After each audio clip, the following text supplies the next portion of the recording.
संजय सिंह जी हमारे सामने बैठे हैं। स्वागत है सर आपका भी। इनकी पार्टी ने कैंपेन मुझे उनको इंट्रोड्यूस भी करना था, उनको देख के मुझे सवाल भी याद आ गया। आम आदमी पार्टी ने सर देश में कैंपेन चलाया था, क्या सर, चौथी फेल राजा चौथी पास राजा। हाँ?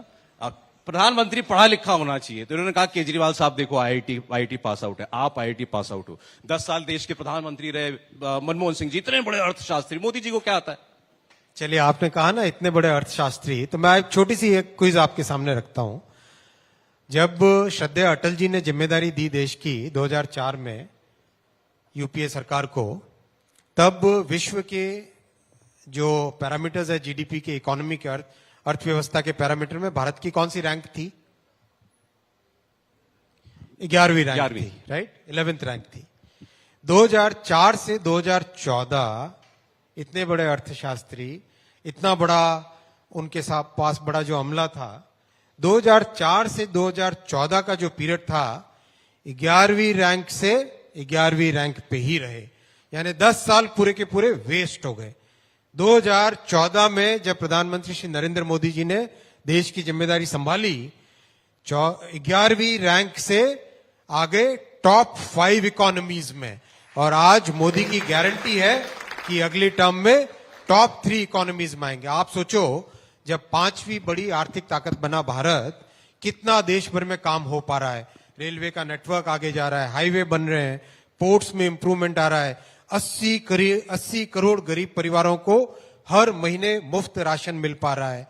आयुष्मान भारत में 40 करोड़ लोगों को 5 लाख तक का मुफ्त इलाज हो रहा है। और अभी मोदी जी ने ऐलान किया है कि 70 वर्ष से अधिक आयु के प्रत्येक हमारे परिवारजन को, चाहे किसी भी वर्ग का हो, चाहे किसी भी इनकम लेवल का हो, उसको फ्री इलाज मिलेगा 5 लाख रुपए तक का।